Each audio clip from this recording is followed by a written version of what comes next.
Hey, we back in here. Welcome back to another video. It's your boy Cordy, man. This is part two, man. Part two. So let me get everything queued up.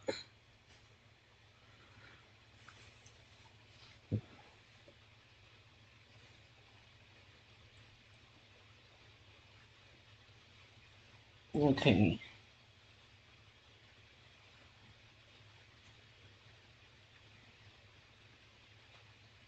So part two, part two. We got part two on. Let's resume the video, man. I had to go do something, but I'm back now. Fluke, Yamcha's feeling great about his chances for semi-finals glory. That is until... Now, something I intentionally didn't mention about Shen during the qualifiers was his elimination of a specific character to gain the ability to appear in the quarterfinals. He defeated Yajirobe, who's now sulking around the tournament grounds like some sort of weird lucha stalker. This is clearly no amateur, and as we soon find out, isn't your average ordinary fighter either. Similar to Krillin, Yamcha finds himself pitted against one of the strongest fighters in the series, Kami. Hiding within the body of a civilian to try to take out Piccolo, the reveal of this secondary plot thread added further tension to the event's proceedings. But what it didn't do was elevate Yamcha's situation, making him feel like more of an afterthought. And with strike after strike, blow after blow, Yamcha is looking as though he's going to be knocked out of bounds by the god of this world, who, by the way, doesn't seem to have tried very hard at all, viewing Yamcha as nothing but a stepping stone on his way to fight Piccolo later. And this is where it gets interesting. As I mentioned, the story of this fight is a perfect mirror image of Piccolo's fight with Krillin. Both involve winners that hide their identities to varying degrees for the purposes of the tournament, both enter their respective battles anticipating it to be nothing special, but both get impressed by their respective opponents' abilities, with Piccolo taken aback almost immediately and Kami at the very end. In devastating fashion. If this isn't a jump out of your seat moment, I don't know what is. Much like the prior fight, these pages demonstrating the initial strike of Yamcha's energy ball and the subsequent counter by Kami exemplify perfectly what it is about Toriyama's paneling that I adore. There's such a powerful sense of movement, the pages almost feel kinetic, filled with life and flow. And in the end, revisiting these quarterfinals, I was honestly blown away by the level of quality present throughout. With the surprising level of thought having gone into the encounters, the themes present, and breakneck action paneling to rival any of the other tournament fights that came before it, and with the semi-finals now approaching, I think you can now appreciate why I think the 23rd Tenkaichi Budokai is a contender for the very best arc the Dragon Ball series has ever produced. Another ad. I should have saw it coming.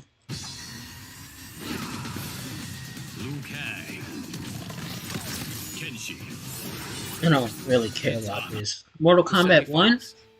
Oh yeah, the game that just came out. No, that was Street Fighter. Son Goku versus Ten Shinhan. In fittingly grandiose fashion, the finals from the prior tournament are now acting as the semi-finals for this tournament. The last time these two faced off, it was close, but Ten Shinhan managed to squeak out a victory in the end to win the 22nd Tenkaichi Budokai. So, how do things measure up now? Well, the entire fight, while great, at its core is there to show just how amazing Goku has become. And I think Ten Shinhan was the perfect candidate to bring that out of the character. Similar to the prior fights, the panel has stellar ideas experimented with. But for me, I think the largest contribution this fight made to the series was the introduction of weighted clothing in fights. Weighted clothing wasn't necessarily a new concept to Dragon Ball at this point, as it had been established during Roshi's training before the 21st Tenkaichi Budokai all those years ago. However, as I alluded to earlier, never in this way before. This is once again another concept or idea introduced in early Dragon Ball that will become exceptionally popular later in Z.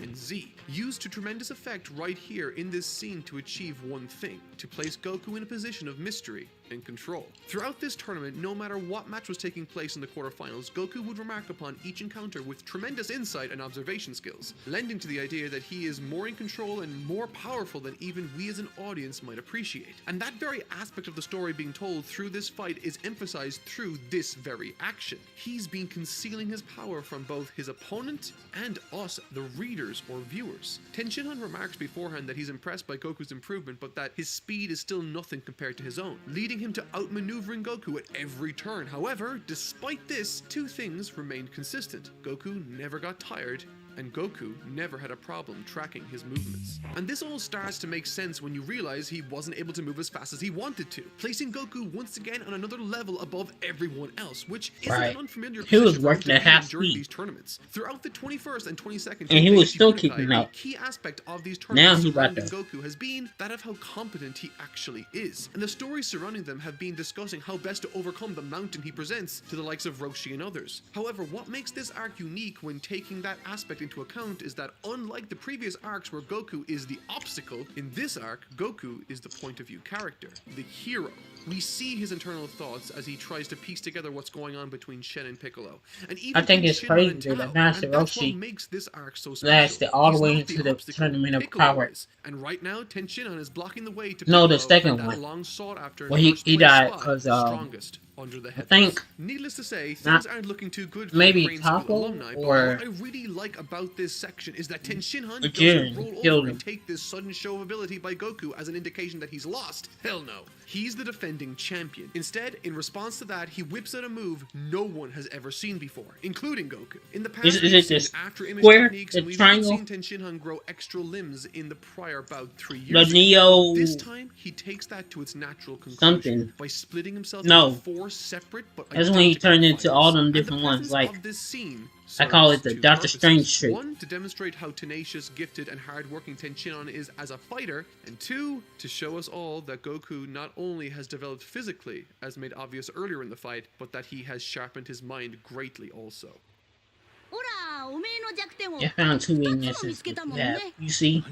I really appreciated the angle this fight has taken. It places Goku once again in the driver's seat and creates all of this anticipation, with his very statement alone begging us, the readers, to try and figure out what those 2 weaknesses might actually be that he's talking about. Overall, this fight delivers on just about every front. It's a terrific settling of a score, produce some wonderful paneling, and showcase some clever action writing, with the weaknesses Goku exposes in this technique not only making sense, but because they made sense, it only further cemented how much more adept a fighter Goku has become over the last 3 years. Goku advances to the finals in dominating fashion. Next up,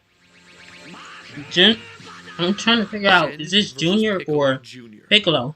With one match between Piccolo two Jr. rivals now having reached its conclusion, we press onward. I think in the DLC they just call him Junior. They don't call him Piccolo Jr. Versus the reincarnation of the Demon King, his other half, Piccolo Jr. And while it's one of the shortest semi-final matchups, its design is simple but immensely effective. These semi-finals, while interesting in their own right with some interesting action set pieces, were designed with the clear mission of establishing and building up the contestants of the final matchup above all else. With this fight against Shen used to outstanding effect in helping to elevate Piccolo higher than we ever could possibly have foreseen.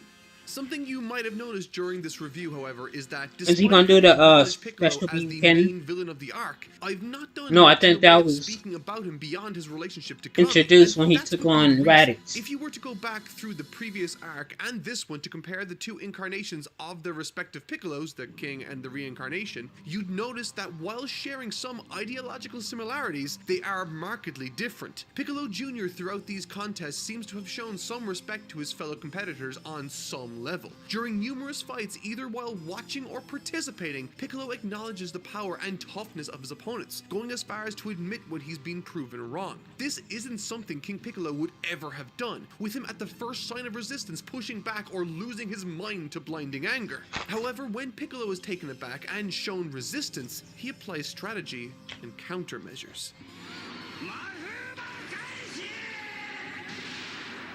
The fight itself is littered with some interesting back and forths with some Flare pieces of dialogue and actions taken. It's an effective fight, lending opportunity to develop Piccolo, raise the stakes of the event, and even, at times, elevates Goku in subtle ways. During the Shen vs Piccolo fight on the first page of chapter 181, after seeing the breakneck pace of the opening to this match, everyone is left stunned.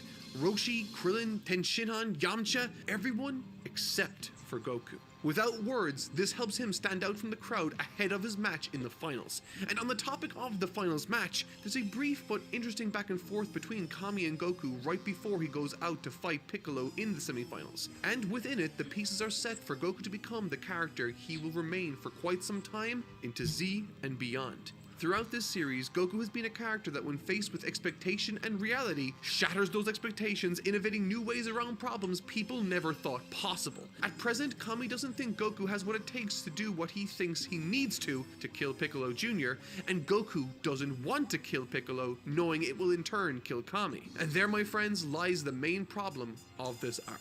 Piccolo has sealed Kami inside a vial and swallowed it, and now Goku is the only fighter remaining to protect the world from the wrath of this sinister individual. But if the last number of arcs and these last couple of fights have taught us anything about Goku, it's that when he's backed up against a corner and given two options, he's the sort of character to grit his teeth, dig deep, and create a third, to find another way when no one else could. This is what I call a true hero's moment, and it's all coming to a head for the finals of the 23rd Tenkaichi Budokai, the finals. Piccolo Jr.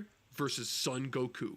Of all the fights in Dragon Ball, none other better signal the rise of the younger generation more so than this right here. Goku, who surpassed his older master, and Piccolo, who's just dominated Kami. And it all comes to a head in the finals of the best tournament in the series. It's established early on that Goku is fighting with a self-imposed handicap. Well, okay, actually two. Not only does he want to defeat Piccolo, but he needs to protect the spectators surrounding him, and in addition to that, he still wants to win the tournament. All this time, as an audience, we've been focused on Piccolo and the threat he presents, overcoming him and freeing Kami. But Goku, he just might do it. Something of note also during this match is that the battle contains the inspiration for some of the most iconic moments and set pieces from Goku's fight with Vegeta. Take for example their beam struggle during the Gorge battle. It's iconic, but the exact same scene took place with the exact same framing in this battle with Piccolo. And if that wasn't enough, remember Goku's battle with Uzaru Vegeta?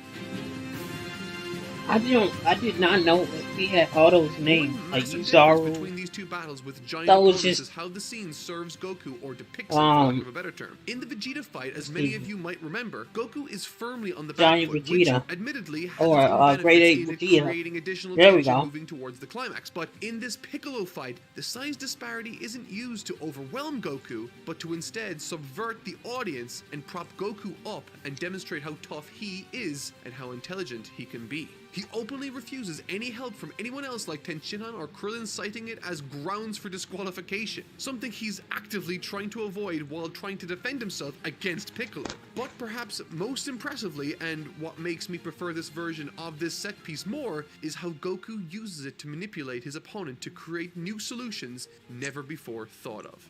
When Goku is faced with a hopeless situation, he will create a solution no one thought was possible. And he did so here. Not just with his strength, but with his strategy and intelligence. This is how you communicate to your reader or viewer that your character is strong, that he's a powerful individual. Not with big numbers or screaming, but showing us firsthand the effort and misdirection he forces Piccolo to work through. It's an impressive display, placing Goku on a pedestal alongside Piccolo. At this moment, it truly feels as though two demigods are duking it out, with no other living being even remotely coming close. Demonstrating innovations on techniques I didn't even know I wanted, like firing the Kamehameha with his feet, allowing him to free up his hands for a punch. It's incredible, the creativity on display. And despite everything that's on the line, time and again, he's forced to deny the help of anyone that interferes. Now, while a great and impressive part of this story concerns itself with Goku overcoming the odds and managing to unleash more and more ability and power his friends never thought he had, the other half of this battle is supplied by Piccolo, who in turn shows his own brand of toughness and grit to push through. Whether that be the strength he demonstrates, the techniques he amazes us with, or the secret abilities of his race. It seems this character can create his own alternative options when others are taken off the table. And this tough, tenacious dynamic Piccolo brings to the table for Goku brings out the best in his character. Both need this victory. So much is hanging in the balance, and despite all of this, Goku still if he was able to turn on Piccolo, he would have had it. And this moment, this right here, this is where Goku stole Piccolo's soul. My family? Y'all can't just hit us when hey. When does this movie come out?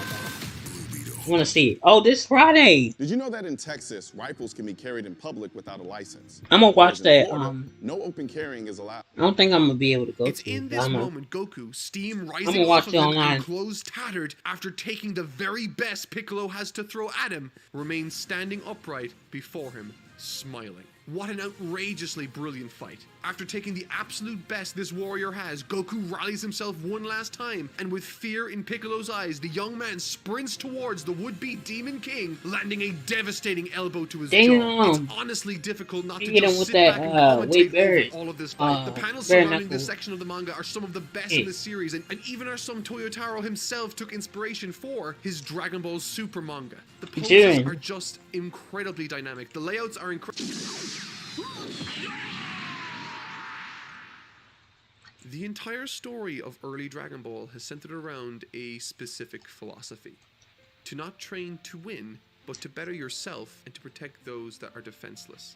In the 21st Tenkaichi Budokai, Roshi desperately wanted to instill this lesson in the young warrior, and in doing so learned that Goku was something truly special. Even when he was a small boy, he could see that there was something outstanding waiting to be tapped into. Even back then, it was apparent he wasn't like the others, pushing his master to his absolute limits. In the 22nd Tenkaichi Budokai and beyond, Goku gained the responsibility that such power brings with it, not because he wanted it, but because it was who he was. And in the face of that, alongside a new generation, Roshi hung up his gi for good. For the first time in many years, a young boy was able to stand up when others couldn't and save the world. 3 years pass. Now a young man, Goku's limp body lays defeated on the ground before Piccolo, who is now celebrating his conquest of the Earth. And in no more fitting a fashion, as Kami rallies the remaining Earth's defenders to intervene, life surges back into Goku. Don't do that. I'm going to win. I'm going to win. This is what makes Goku special. In the face of certain death, without any usable limbs, and every option taken from him, he still finds it in him to dig deep, smile, and invent a solution to the impossible problems that stand before him. No matter how formidable, no matter how terrifying, no matter the stakes, no matter the odds, Goku will find a way to succeed when others can't. Just like Gohan. The winner of the 23rd Tenkaichi Budokai is Son Goku. This arc, sandwiched between two time skips, contains more passion, skill, vision, and love than many other arcs in this series, and indeed many other stories I've ever read. I started this video series in the hopes that it would shed some light on why I loved this story so much, and I hope I've managed to introduce at least a few of you to what I consider to be one of the most underrated stories to have come out of Japan. This was a much needed, enjoyable trip down memory lane for me. I haven't had the best year and a half, but this story definitely has lifted my spirits in times when nothing else could. I thank you so much for taking the time out of your days to share it with me. I don't know what the future holds, but I'm excited, and I hope I'll see you there. I'd also like to thank TFS for contributing to this video in the best of ways. They are some of the nicest, most accommodating individuals to work with, and you can find... I actually wanted them to do the earlier Dragon Ball, but I guess we didn't really need to know that. I want to watch the Dragon Ball Kakarot DLC that they dropped. I ain't finished watching it. I think I watched some of it. We'll watch it all the way from the beginning, though. There we go.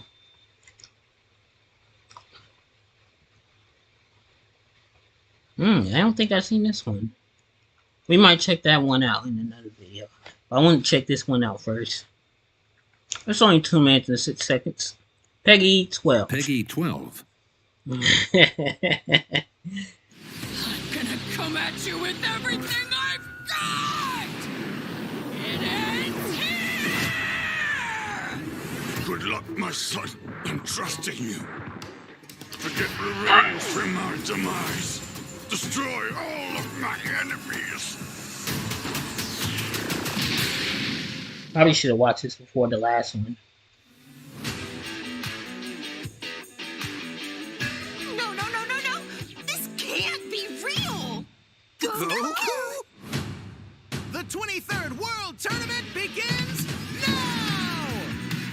But that's impossible. Piccolo, I knew you'd show up eventually.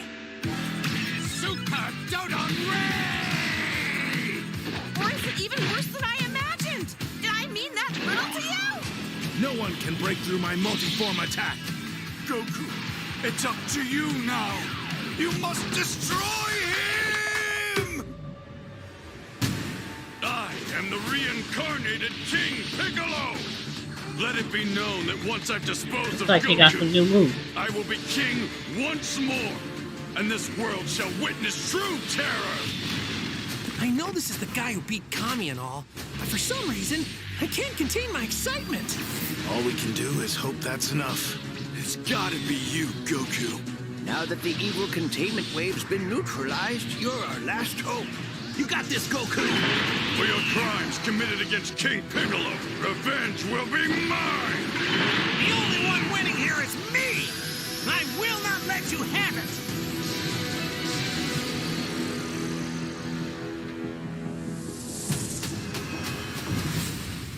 The 23rd World Tournament. They come out tomorrow, bro. I'll probably be streaming tomorrow. Or I'll stream